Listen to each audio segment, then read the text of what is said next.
with the CEO involved in this and CFL Center for Advanced Learning.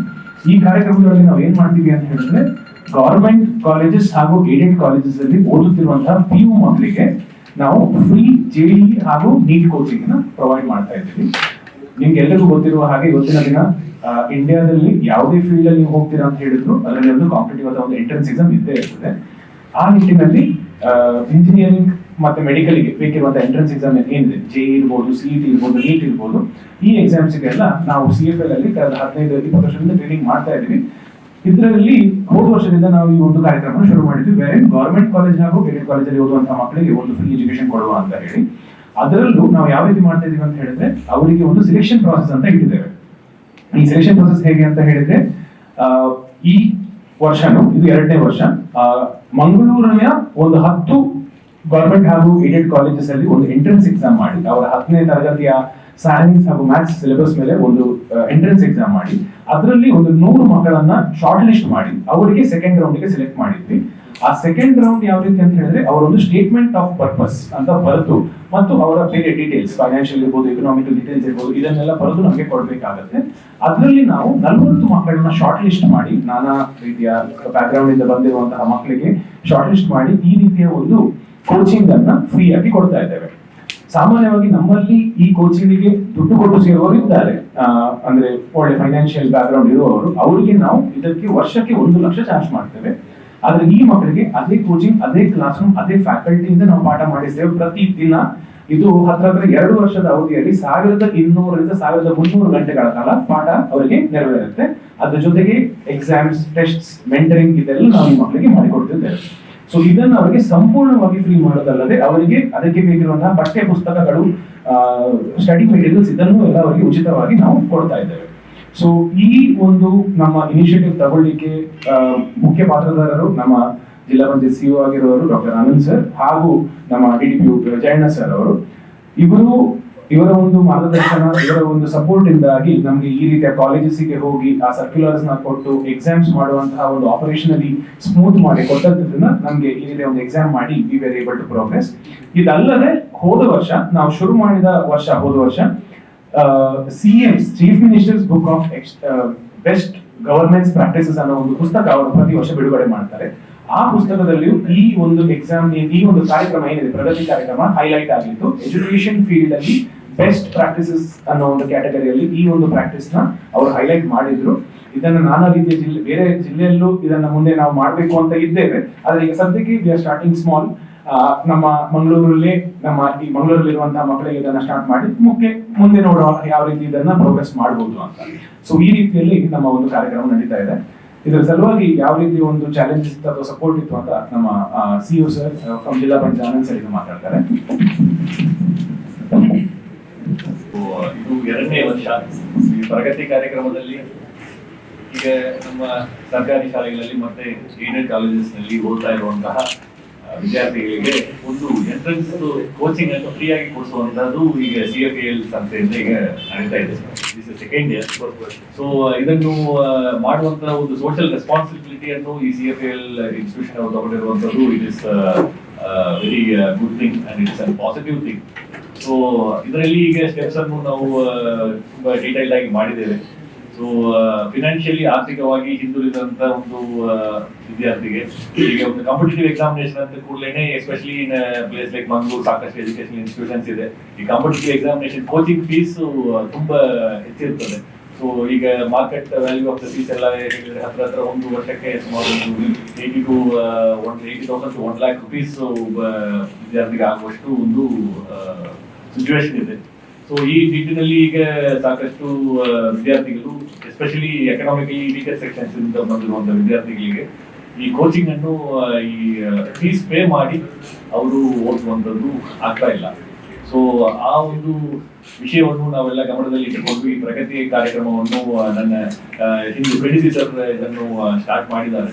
So this is second year. ಇದರಲ್ಲಿ ಈಗ ನಮ್ಮ education institutions ಸರ್ಕಾರ ಮತ್ತೆ aided colleges ನಲ್ಲಿ ಸುಮಾರು ಒಂದು 10 ಕಾಲೇಜಸ್ ನಲ್ಲಿ ವಿದ್ಯಾರ್ಥಿಗಳಿಗೆ ನಮ್ಮ PU ಕಾಲೇಜ್ ಡೆಪ್ಯೂಟಿ ಡೈರೆಕ್ಟರ್ ಮುಖಾಂತರ ಎಲ್ಲರಿಗೂ ಸರ್ಕ್ಯುಲರ್ ಅನ್ನು ಹೊರಡಿಸಿ ಅವರಿಗೆ ಸ್ಮೂತ್ ಆಗಿ ಎಕ್ಸಾಮಿನೇಷನ್ ಅನ್ನು ಆ ಇನ್ಸ್ಟಿಟ್ಯೂಷನ್ ನಲ್ಲೇ ಕಂಡಕ್ಟ್ ಮಾಡಿ ಅದರಲ್ಲಿ ಮೆರಿಟೋರಿಯಸ್ ಕ್ಯಾಂಡಿಡೇಟ್ಸ್, ಯಾರು ಆಸಕ್ತಿ ಇರುವಂತಹ ಕ್ಯಾಂಡಿಡೇಟ್ಸ್ ಅವರನ್ನು ಸೆಲೆಕ್ಟ್ ಮಾಡಿ ಈ ಸ್ಟೇಟ್ಮೆಂಟ್ ಆಫ್ ಪರ್ಪಸ್ ಅನ್ನು ಅವ್ರ ಕಡೆಯಿಂದ ತಗೊಂಡು ಅದರಲ್ಲಿ ಒಂದು 40 ಕ್ಯಾಂಡಿಡೇಟ್ಸ್ ಅನ್ನು ಶಾರ್ಟ್ ಲಿಸ್ಟ್ ಮಾಡಿ ಈ 2 years ಕಂಟಿನ್ಯೂಸ್ ಫಿಸಿಕಲ್ ಕ್ಲಾಸಸ್ ಅಂದ್ರೆ ಅವ್ರಿಗೆ ಪ್ರತ್ಯೇಕವಾಗಿ ಏನಿಲ್ಲ, ರೆಗ್ಯುಲರ್ ಆಗಿ ಈ ಫುಲ್ ಫೀಸ್ ಕೊಟ್ಟು ಓದ್ತಾ ಇರುವಂತಹ ವಿದ್ಯಾರ್ಥಿಗಳ ಅವರ ಜೊತೆಗೇನೆ ಆ same faculties and same facilities and same institutions ನಲ್ಲಿ ಸಂಪೂರ್ಣವಾಗಿ ಅವರಿಗೆ ಈ ಕೋಚಿಂಗ್ ಕೊಡುವಂತ ಒಂದು ಕಾರ್ಯಕ್ರಮ ಈ ಪ್ರಗತಿ ಕಾರ್ಯಕ್ರಮ.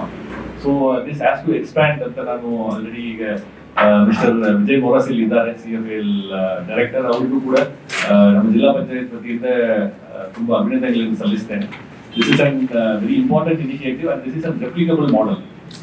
ಇದು ಏನಕ್ಕೆ ರೆಪ್ಲಿಕಬಲ್ ಮಾಡೆಲ್ ಅಂತ ಹೇಳಿದ್ರೆ ಇದು ಒಂದು ಸ್ಟ್ಯಾಂಡರ್ಡ್ ಆಪರೇಟಿಂಗ್ ಪ್ರೊಸೀಜರ್ ಆಗಿ ಇಟ್ಕೊಂಡು ಈ ರೀತಿ ಒಂದು ಕಾಂಪಿಟೇಟಿವ್ ಎಕ್ಸಾಮಿನೇಷನ್ ಕೋಚಿಂಗ್ ಕೊಡುವಂತಹ ಒಂದು ಪ್ರೈವೇಟ್ ಇನ್ಸ್ಟಿಟ್ಯೂಷನ್ಸ್ ಈಗ ಗವರ್ಮೆಂಟ್ ಕಾಲೇಜಸ್ ನಲ್ಲಿ ಓದ್ತಾ ಇರುವಂತಹ ಆರ್ಥಿಕವಾಗಿ ಹಿಂದುಳಿದ ವಿದ್ಯಾರ್ಥಿಗಳನ್ನು ಗುರುತಿಸೋದಕ್ಕೆ ಒಂದು SOP ಮಾದರಿಯಾಗಿ ಅದನ್ನು ತಗೋಬಹುದು.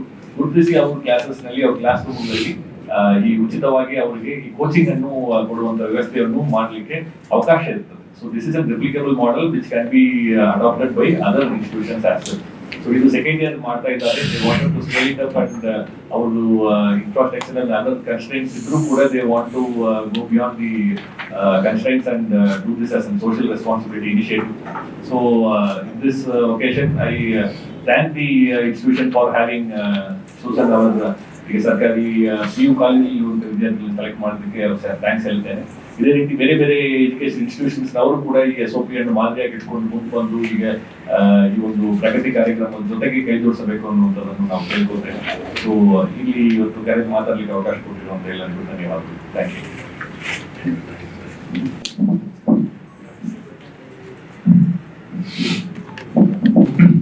I came from when I was growing up, my dad was not in a very good financial condition. There was always debt in the family. So when I graduated and I was able to help my parents, my family, it changed not only my family, it changed my relatives and everyone. They could see me as a role model in my family.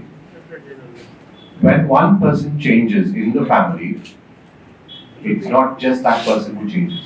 The family changes, the relatives change, the neighborhoods change. CFL in the last 15 years has been able to send people from Mangalore to the top institutes in the country, not just the IITs. It's including Institute of Sciences, ICERS, Chennai Mathematical Institute, Indian Statistical Institutes, and some of them are in the top institutes in the world. My work, our team's work, is to see that the future leaders, the future businessmen, the entrepreneurs, future scientists, the world leaders, are people from CFL, are from Mangalore. And with the Pragati program, we are trying to say that the people from this schools, government schools, aided schools, who sometimes don't have that opportunity or don't have that knowledge, are extended this opportunity. For CFL, it's a big step. We're giving the same faculty who are teaching the paid students to come every evening and teach the students, and then we are hoping and we're working towards that goal, that these leaders, the students from this program are our future leaders, are our future entrepreneurs, our future world leaders. I thank the department, honestly thank the department, the Jilla Panchayat department, Dr. Anand sir and his team there. And actually thank the DDPU and his department there for enabling this. Thank you. We're doing an exam and I'd like Gavish to know about the exam to help us. ಯಾಕಂತ ಹೇಳಿದ್ರೆ ತುಂಬಾ ಮಕ್ಕಳಿಗೆ ಅದೇ ಆಗುತ್ತೆ. Science ತಗೊಳ್ಳುವ ಅಂತ ಒಂದು ಆಸೆ ಇದ್ರು ಆರ್ಥಿಕವಾಗಿ ಹಿಂದುಳಿದ್ರಿಂದ ನಮ್ಗೆ ಸೈನ್ಸ್ ತಗೊಂಡು ಕಷ್ಟ ಆಗ್ತದೆ ಅನ್ನುವ ಕಾರಣದಿಂದ ಅವರು ಬೇರೆ ಬೇರೆ ಫೀಲ್ಡಿಗೆ ಹೋಗ್ತಾರೆ. ಬೇರೆ ಫೀಲ್ಡಿಗೆ ಅವ್ರು ಹೋಗ್ಬಾರ್ದು ಅಂತಲ್ಲ, ಆದ್ರೆ ಸೈನ್ಸ್ ಬರ್ಬೇಕು ಅಂತ ಆಸೆ ಇಟ್ಕೊಂಡವರು ಆರ್ಥಿಕವಾಗಿ ಅವರಿಗೆ ಆಗಲ್ಲ ಅಂತ ಹೇಳೋದ್ರಿಂದ ಅವ್ರು ಬಿಡಬಾರ್ದು ಅನ್ನೋ ಉದ್ದೇಶದಿಂದ ಈ ವರ್ಷನೇ ನಾವೀಗ ಜನವರಿ 14ರಂದು ಭಾನುವಾರ ಬೀಳುತ್ತೆ ಆ ದಿನನೇ ಒಂದು ಎಂಟ್ರೆನ್ಸ್ ಎಕ್ಸಾಮ್ ಮಾಡ್ತಾ ಇದ್ವಿ. ಗವರ್ಮೆಂಟ್ ಸ್ಕೂಲ್ಸ್ ಹಾಗೂ ಏಡೆಡ್ ಸ್ಕೂಲ್ಸ್ ಅಲ್ಲಿ ಓದಿರುವಂತ ಮಕ್ಕಳಿಗೆ ಆ ಎಂಟ್ರೆನ್ಸ್ ಎಕ್ಸಾಮ್ ಅನ್ನ ಮಾಡಿ ಇದರಿಂದನೇ ನಾವು ಸೆಲೆಕ್ಷನ್ ಪ್ರಾಸೆಸ್ ಮಾಡಬೇಕು ಅಂತಿದ್ದೀವಿ. ಅದರ ಒಂದು 4,000 ರಿಂದ 5,000 ಜನ ಎಕ್ಸ್ಪೆಕ್ಟೆಡ್ ಇದ್ದಾರೆ ಈ ಪರೀಕ್ಷೆ ಬರೆಯೋದು.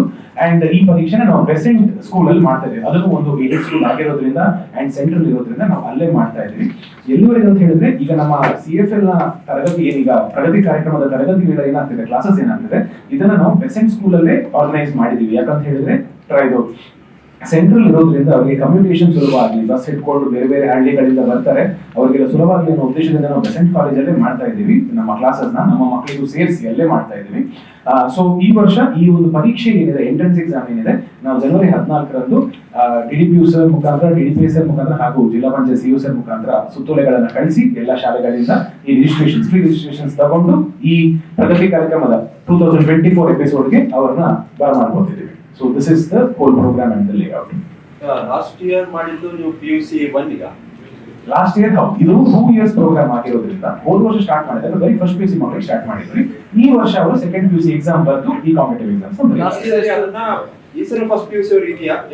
ಹೌದು ಈ ವರ್ಷ ನಾವು ಈಗ ಸೆಲೆಕ್ಟ್ ಮಾಡಿದ್ದು ಫಸ್ಟ್ ಇಯರ್ ಇಂದಾನೆ. ಸೊ ಫಸ್ಟ್ ಇಯರ್ ಹಾಗೂ ಸೆಕೆಂಡ್ ಇಯರ್ 2 ವರ್ಷಕ್ಕೆ ಅವ್ರನ್ನ ನಾವು ಸೆಲೆಕ್ಟ್ ಮಾಡಿ ತಗೊಂಡಿರುವಂತ. ಲಾಸ್ಟ್ ಇಯರ್ ಎಷ್ಟು ಸ್ಟೂಡೆಂಟ್ಸ್? ಲಾಸ್ಟ್ ಇಯರ್ ನಾವು 32 ಸ್ಟೂಡೆಂಟ್ಸ್ ತಗೊಂಡಿದ್ವಿ. ಈ ವರ್ಷ ಆಕ್ಚುಲಿ 45 ಮಕ್ಕಳಿಗೆ ನಾವು ಕೊಟ್ಟಿದ್ವಿ, ಆದ್ರೆ ಅದರಲ್ಲಿ 38 ಮಕ್ಕಳು ಸೇರಿದ್ದಾರೆ. 38 ಈ ವರ್ಷ 38, ಹೋದ ವರ್ಷ 32. ಈಗ ಫಸ್ಟ್ ಎಂಟ್ರೆನ್ಸ್ ಎಕ್ಸಾಮ್ ತಗೊಳ್ಳೋದು ಫಸ್ಟ್ PU ಇದ್ದವರ 10th ಅಲ್ಲಿ ಇದ್ದವರ ಈಗ. ಸೊ ಈಗ ಎಂಟ್ರೆನ್ಸ್ ಎಕ್ಸಾಮ್ ಅಂತ ಹೇಳಿದ್ರೆ ನಾವು ಈ ವರ್ಷ ಈಗ ಜನವರಿ 14ಕ್ಕೆ ಏನ್ ಮಾಡ್ಬೇಕಂತಿದ್ವಿ, ಅದು 10ನೇ ತರಗತಿಯಲ್ಲಿ ಇರುವಂತಹ ಮಕ್ಕಳಿಗೆ ಈ ಪ್ರಗತಿ ಕಾರ್ಯಕ್ರಮಕ್ಕೆ ಅಡ್ಮಿಷನ್ ಸಿಗ್ಲಿಕ್ಕೆ ಮಾಡುವಂತ ಎಂಟ್ರೆನ್ಸ್ ಎಕ್ಸಾಮ್. ಆದ್ರೆ ನೀವು ತಿಳ್ಬೋದು ಇದಕ್ಕೆ ಟ್ರೈನಿಂಗ್ ನಾವು ಆ ಪ್ರೋಗ್ರಾಮ್ ಅಲ್ಲಿ ಕೊಡ್ತೀವಿ. ಆಮೇಲೆ PUC ಆಮೇಲೆ ಮಾಡ್ತೀರಾ?